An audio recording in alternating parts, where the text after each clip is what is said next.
오늘 말씀은 누가복음 9장 37절로 45절까지의 말씀입니다. 이튿날 산에서 내려오시니 큰 무리가 맞을세 무리 중에 한 사람이 소리질러 이르되 선생님 청컨대 내 아들을 돌보아 주옵소서. 이는 내 외아들이니이다. 귀신이 그를 잡아 갑자기 부르짖게 하고 경련을 일으켜 거품을 흘리게 하며 몹시 상하게 하고야 겨우 떠나가나이다. 당신의 제자들에게 내쫓아 주기를 구하였으나 그들이 능히 못하더이다. 예수께서 대답하여 이르시되 믿음이 없고 패역한 세대여, 내가 얼마나 너희와 함께 있으며 너희에게 참으리요. 내 아들을 이리로 데리고 오라 하시니 올 때에 귀신이 그를 거꾸로 트이고 심한 경련을 일으키게 하는지라. 예수께서 더러운 귀신을 꾸짖으시고 아이를 낫게 하사 그 아버지에게 도로 주시니 사람들이 다 하나님의 위엄에 놀라니라. 그들이 다 그 행하시는 모든 일을 놀랍게 여길세 예수께서 제자들에게 이르시되 이 말을 너희 귀에 담아두라. 인자가 장차 사람들의 손에 넘겨지리라 하시되 그들이 이 말씀을 알지 못하니 이는 그들로 깨닫지 못하게 숨긴 바 되었음이라. 또 그들은 이 말씀을 묻기도 두려워하더라. 아멘. 오늘은 어제의 말씀에 이어서 제자들의 모습을 묵상해 보려 합니다. 산 위에서와 산 아래, 전혀 다른 곳에서 일어난 두 사건은 우리에게 의미심장한 교훈을 던지고 있습니다. 베드로는 요한과 야고보와 함께 기도하러 산에 올라갔습니다. 제자들은 별 생각 없이 예수님을 따라 나아갔을 것입니다. 그러나 그날은 특별한 날이었습니다. 기도 중에 예수님의 용모가 변화되고 옷에서는 광채가 났습니다. 게다가 율법과 선지자를 대표하는 모세와 엘리야가 나타나 예수님과 대화를 나누었습니다. 깊이 졸고 있었던 제자들은 이 광경을 보고 정신을 차리지 못합니다. 너무나도 황홀한 체험이었습니다. 누가는 제자들이 무슨 말을 하고 있는지 모를 정도로 정신이 없었다라고 기록합니다. 이 땅에 미천한 존재가 하늘의 영광을 보았으니 그럴 수밖에 없습니다. 그때 그들을 덮는 구름 속에서 하늘의 음성이 들려옵니다. 이는 나의 아들 곧 택함을 받은 자니 너희는 그의 말을 들으라. 제자들은 예수님이 도대체 어떤 분이신지, 얼마나 대단한 분이신지 궁금해졌을 것입니다. 베드로는 그것에 초막 셋을 짓겠다고 말합니다. 한마디로 내려가고 싶지 않다는 것입니다. 하늘의 영광을 보았는데 세상으로 돌아가고 싶겠습니까?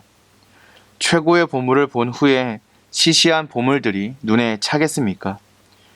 우리가 아직 세상에 연연하고 집착하는 이유 중 하나는 아직 하늘의 영광을 맛보지 못했기 때문인지도 모릅니다. 만약 우리도 빛나고 영광스러운 예수님을 경험했다면 다시 세상으로 내려가고 싶지 않았을 것입니다. 제자들은 아마도 산에서 하루를 보낸 것 같습니다. 하늘의 영광을 보고 내려왔지만 산 아래의 세상은 여전했습니다. 예수님의 가르침과 도우심을 기다리는 많은 사람들이 있었습니다. 제자들이 산 아래로 내려와야 했던 이유는 해야 할 일이 있었기 때문입니다. 세상이 예수님을 필요로 하고 예수님의 제자들을 필요로 하기 때문입니다. 무리 중에는 귀신 들린 아들을 데리고 온 아버지도 있었습니다.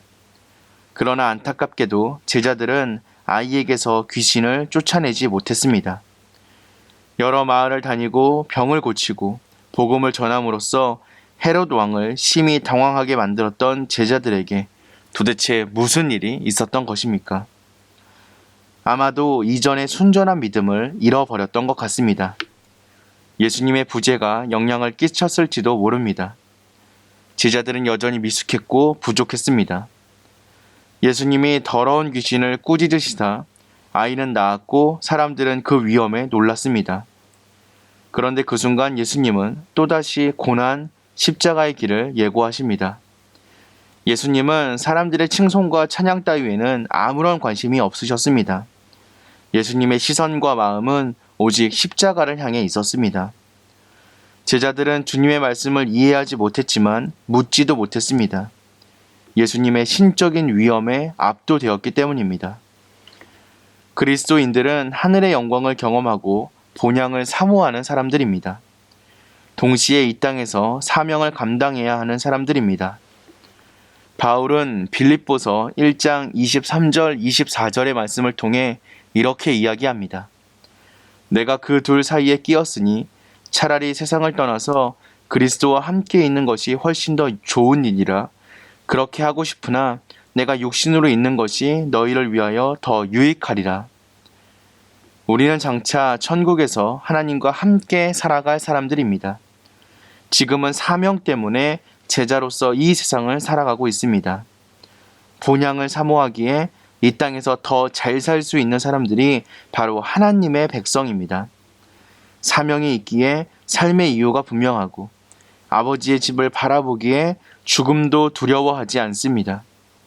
산 위의 영광을 기억하며 산 아래에서의 사명을 충성스럽게 잘 감당하는 저와 여러분 되시기를 주님의 이름으로 기도하겠습니다.